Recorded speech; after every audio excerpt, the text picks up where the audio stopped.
A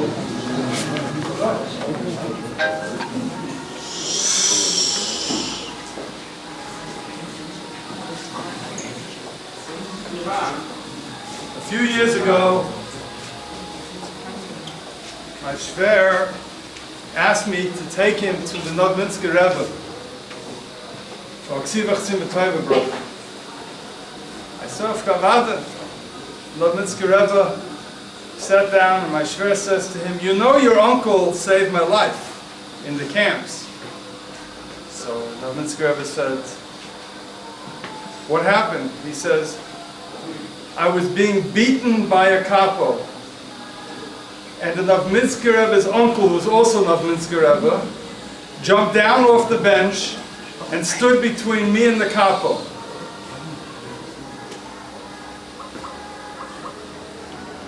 And the capo said, 'Rabina, move away or I'm going to hit you and him.'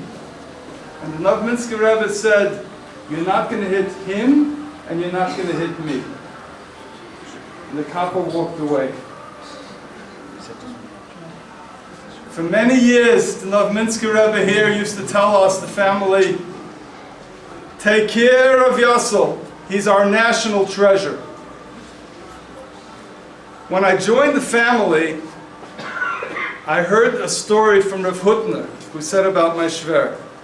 He says, you know, when people are leaving at a train station and the train station is full of people and there are children on the train and there are men and women on the station, oh, waving goodbye, goodbye, goodbye, goodbye, and then as the train pulls out, one by one by one person leaves, another leaves, and the train is all the way down the road. There's one lady, and she's waving her hand, just one. So someone came up to the lady and says, everybody's gone, why are you still waving your hand? She says, look, you see the train? There's a red flag. Look out the window, someone is waving a red flag. That's my son. As long as I can see the red flag, I know I can still wave goodbye to my son. Rav Hutner told the family that Yosef Friedenson is the red flag for the Sheres HaPleita generation. And as long as he was waving that red flag, we had a link to the Kedoshim of the past. And now, the train has turned the corner. There are no Hespedim. It's Purim. I told one of the Rebbeim here, if I say a Hesped, if it's a Hesped, he should hack me up. I don't think this is Divrei Hesped. But everybody knew my shver as the Ish HaZochar, his public persona. Everyone knew he represented the Frum Sheres HaPleita, those people who are Ma'aseh Nefesh to keep their emunah in the worst time. But I just want to tell you a story. You should know, on the inside, he was a Pashat Erlich Yid.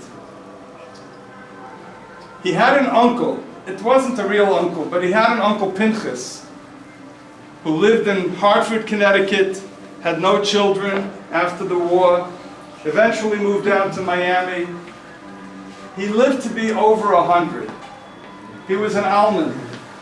And he had $300,000 that he pledged as a younger person in his 80s to the Geri Yeshiva. And when he was 100, he told my father-in-law, what kind of Narishkeit? You gonna get the money. You take care of me? Change the will. I want you to know that my shver felt that his uncle was not 100% in Zinin, and he had him sign a piece of paper, and machnish wissendig. And the $300,000 went to the Geri Yeshiva here in Eretz Yisrael.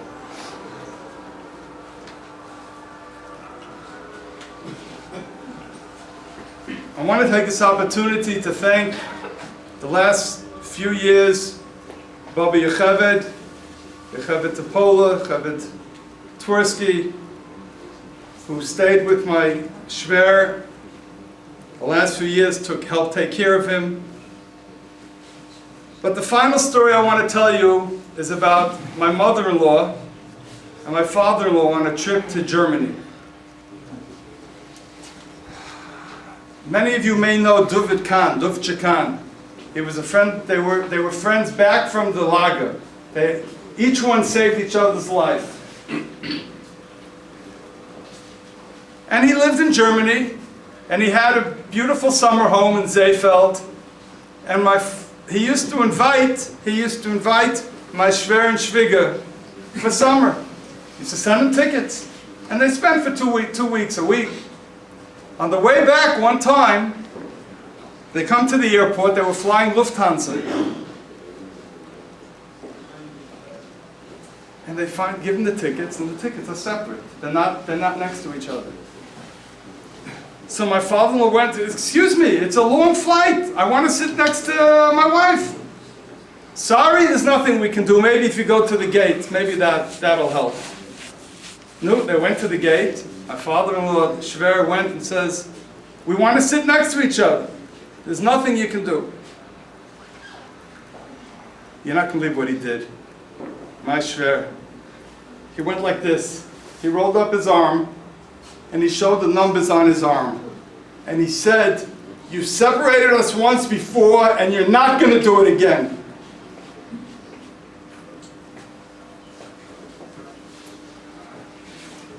The lady turned colors. She ran inside.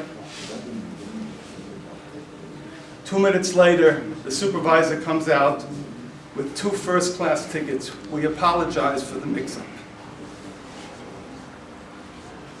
Tonight, they will no longer be separated again." On behalf of the entire family, ask Mechila, in case we were not noyeg karoi. I also want to, on behalf of the family, thank all of you for coming out, Purim, Shushan Purim, to give kavod achron to the shver. I'd like to ask Rav Leisison to say a few words of prayer.